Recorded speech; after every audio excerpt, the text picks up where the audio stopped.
राधे राधे दोस्तों, हमारे चैनल चतुर्वेदी ज्ञान ज्योति में आपका हार्दिक स्वागत है।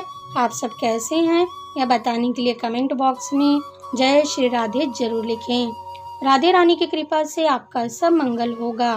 दोस्तों, आज हम आपको इस वीडियो के माध्यम से ऋषि पंचमी साल 2021 में कब है, पूजा का शुभ मुहूर्त, व्रत पूजा का महत्व, व्रत की सरल विधि, इस दिन क्या करें और क्या ना करें तथा व्रत में क्या खाएं और क्या नहीं खाएं, व्रत की कथा सुनाएंगे। आप वीडियो को पूरा देखें। यदि आप हमारे चैनल पर पहली बार आए हैं और वीडियो अच्छा लगे तो वीडियो को लाइक और शेयर जरूर कीजिए। साथ ही चैनल को सब्सक्राइब भी कर लीजिए, इससे हमारे नए वीडियो आपको जल्दी प्राप्त होंगे। चलिए वीडियो को शुरू करते हैं। दोस्तों, भाद्रपद मास के शुक्ल पक्ष की पंचमी तिथि को ऋषि पंचमी का व्रत किया जाता है।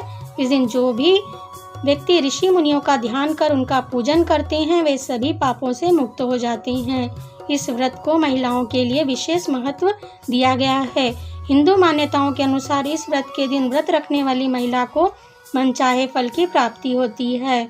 ऋषि पंचमी के दिन सप्त ऋषियों का पूजन किया जाता है। कहते हैं कि ऋषि पंचमी का व्रत करने से मासिक धर्म के दौरान भोजन को दूषित किए गए पापों से मुक्ति मिलती है। इसके साथ ही इस व्रत को करने से अनजाने में हुए हर पाप से भी व्यक्ति को मुक्ति मिल जाती है। ऋषि पंचमी को भाई पंचमी नाम से भी जाना जाता है। ऋषि पंचमी का व्रत करने से रजस्वला दोष से मुक्ति मिलती है। यह दोष स्त्री व पुरुष दोनों को ही लगता है। यह व्रत स्त्री और पुरुष दोनों ही कर सकते हैं। दोस्तों, रजस्वला दोष तब लगता है जब मासिक धर्म या पीरियड के समय शास्त्रों में बताए गए नियमों व धर्म का पालन न कर पाए तो यह दोष लगता है। इस दिन सभी महिलाएं इस व्रत को कर सकती हैं। दोस्तों, इस व्रत में आप ध्यान रखें कि हल से जुती अनाज का सेवन इस दिन ना करें। इस दिन शुद्धता व पवित्रता का विशेष ध्यान रखें। इस दिन आप पसई का चावल खा सकती हैं दही के साथ, लेकिन आप नमक का सेवन नहीं करें। आप इस दिन चाय और कॉफ़ी भी नहीं पिएं, क्योंकि शक्कर का उपयोग आप करेंगी और शक्कर हल से जुते खेत से हो सकता है। इसलिए आप इन वस्तुओं का उपयोग व्रत में ना करें। दोस्तों, सबसे पहले हम आपको ऋषि पंचमी साल 2021 में कब है, पूजा का शुभ मुहूर्त व तिथि बता देते हैं। साल 2021 में ऋषि पंचमी का व्रत पूजन 11 सितंबर 2021 दिन शनिवार को मनाई जाएगी। ऋषि पंचमी पूजा का समय पंचमी तिथि शुरू होगी रात 9:55 पर 10 सितंबर 2021 को।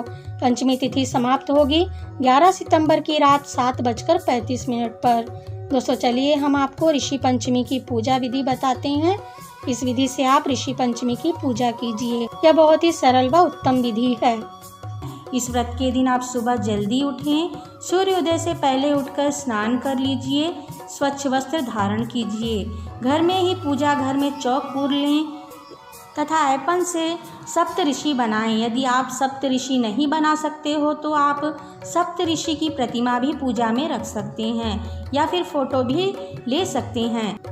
सप्त ऋषि के साथ देवी अनुरति की भी स्थापना आप इस दिन कीजिए। एक चौकी पर सफ़ेद वस्त्र बिछाकर सप्त ऋषि की स्थापना कीजिए। इस दिन आप कलश की स्थापना कीजिए। सप्त ऋषि को हल्दी, चंदन, रोली, गुलाल, अबीर, अक्षत से उनका पूजन कीजिए। उन्हें धूप दीप दिखाइए, उनका विधिवत पूजन कीजिए, उन्हें पुष्प अर्पित कीजिए और भोग चढ़ाइए। पूजा के बाद आप इस दिन व्रत की कथा पढ़ें या सुनें। पूजा व कथा के बाद आप उनसे माहवारी यानी मासिक धर्म के समय के दोष से मुक्ति के लिए क्षमा याचना कीजिए। इस व्रत को माहवारी के समाप्त होने यानी वृद्धावस्था में इस व्रत का उद्यापन किया जाता है। कई जगह यह भी विधान है कि 7 वर्ष तक व्रत करके 8वें वर्ष में सप्त ऋषि की पितृमण की मूर्ति बनवाकर ब्राह्मणों को भोजन करवाकर इन मूर्तियों को विसर्जित कर दिया जाता है। आप चाहे तो केवल ब्राह्मणों को भोजन करवाकर भी यह व्रत का उद्यापन कर सकते हैं। इस प्रकार से आप इस व्रत का उद्यापन कर सकती हैं। दोस्तों, ऋषि पंचमी की व्रत कथा भी हम आपको सुना देते हैं। इस दिन इस कथा को आप जरूर सुनें, इससे आपके जीवन के सभी पापों का नाश होगा, कष्टों से आपको मुक्ति मिलेगी, घर में सुख समृद्धि आएगी। ऋषि पंचमी की कथा इस प्रकार से है। विदर्भ देश में उत्तांक नाम का एक सर्वगुण संपन्न ब्राह्मण रहता था। उसकी पत्नी सुशील, सुंदर व पतिव्रता नारी थी। उसका नाम सुशीला था। उस ब्राह्मण दंपति की 2 संतानें थीं, एक पुत्र व एक पुत्री। विवाह योग्य होने पर ब्राह्मण ने सुयोग्य वर से अपनी कन्या का विवाह करवा दिया। दुर्भाग्य से कुछ ही दिनों बाद वह कन्या विधवा हो गई। दुखी होकर ब्राह्मण दंपति अपनी पुत्री के साथ गंगा नदी के तट पर कुटिया बनाकर रहने लगे। एक दिन ब्राह्मण पुत्री सो रही थी, अचानक उसका शरीर कीड़ों से भर गया। पुत्री ने सारी बात अपनी माता से बताई।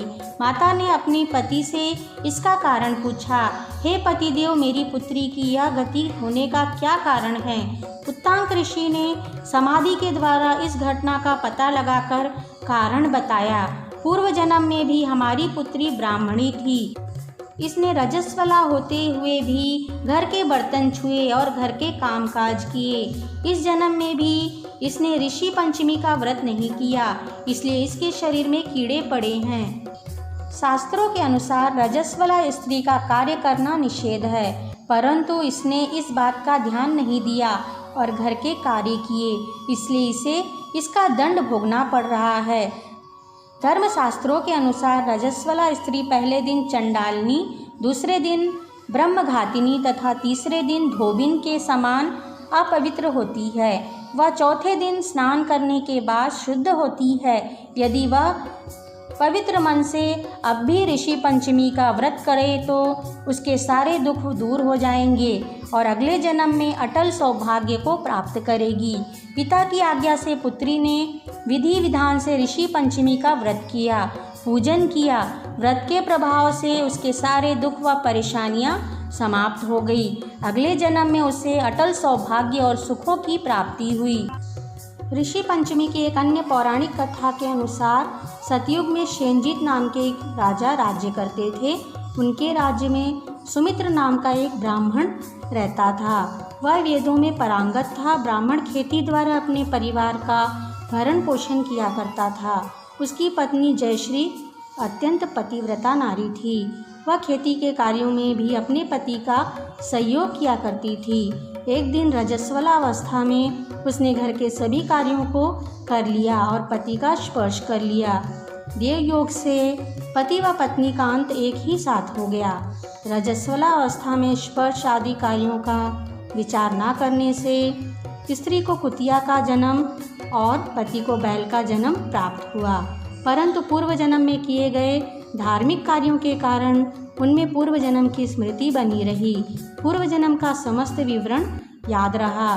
संयोग से इस जन्म में भी वे अपने ही घर में साथ साथ अपने पुत्र व पुत्र वधू के साथ दोनों साथ में रह रहे थे और ब्राह्मण के पुत्र का नाम सुचित्र था। वह भी पिता की तरह वेदों में विद्वान था। पुत्र ने पितृपक्ष में अपने माता पिता के श्राद्ध के उद्देश्य से पत्नी से कहकर खीर बनवाई और ब्राह्मणों को निमंत्रण दिया। जब उनकी पत्नी किसी काम से रसोई से बाहर गई तो एक सर्प ने रसोई में आकर खीर के बर्तन में विष युक्त कर दिया। कुतिया बनी हुई ब्राह्मणी ने जब देखा, उसने सोचा यदि खीर ब्राह्मण खाएंगे तो वे मर जाएंगे और पाप लगेगा। कुतिया ने खीर के बर्तन में मुंह डाल दिया। पुत्र वधू ने जब यह देखा तो उसने कुतिया की खूब पिटाई की और उसे उस दिन भोजन भी नहीं दिया। रात्रि में कुतिया बैल के पास जाकर उसे सारी घटना बताई। बैल ने कहा, आज तो मुझे भी कुछ भी खाने को नहीं दिया और पूरे दिन खेत में काम करवाया। सुचित्र हमारे ही लिए श्राद्ध कर रहा है और हमें ही भूखा प्यासा रख रहा है। इस तरह से हम दोनों के भूखे रहने से हमारे पुत्र का श्राद्ध करना विफल हो जाएगा। सुचित्र द्वार पर बैठा इन दोनों की बातों को सुन रहा था। उसे पशुओं की बोली भली भांति समझती थी। उसने जब यह बातें सुनी तो वह बहुत ही दुखी हुआ। उसने सोचा कि मेरे माता पिता इस नीच योनि में जन्मे हैं। वह दौड़े दौड़े एक ऋषि के पास गया और सारी घटना सुनाया। उसने उनसे उनकी मुक्ति का उपाय और इस योनि में जन्म पाने का कारण पूछा। ऋषि ने ध्यान योग से सारा वृतांत जान लिया और सुचित्र से कहा, तुम भाद्रपद महीने की शुक्ल पक्ष की ऋषि पंचमी का व्रत करो। उस व्रत के प्रभाव से तुम्हारे माता पिता को अवश्य ही मुक्ति मिलेगी। माता पिता भक्त सुचित्र ऋषि पंचमी का व्रत किया। माता पिता भक्त सुचित्र ने ऋषि पंचमी का व्रत किया। व्रत के प्रभाव से उसके माता पिता को पशु योनि से मुक्ति मिली। इस प्रकार से यह कथा पूर्ण होती है। इस कथा को आप ऋषि पंचमी के दिन जरूर सुने। इस प्रकार से ऋषि पंचमी की पूजा विधि, महत्व, नियम तथा कथा हैं। इस बार आप इस व्रत को जरूर करें। इस व्रत के शुभ प्रभाव से आपके जीवन में सुख, समृद्धि, धन, वैभव में वृद्धि होगी। आपको अखंड सौभाग्य की प्राप्ति होगी। आपको हमारा वीडियो कैसा लगा हमें कमेंट में लिखकर बताइए। वीडियो अच्छा लगा हो तो इसे लाइक और शेयर कीजिए। हमसे जुड़े रहने के लिए हमारे चैनल को सब्सक्राइब करके रखिए। वीडियो देखने के लिए आप सभी का धन्यवाद।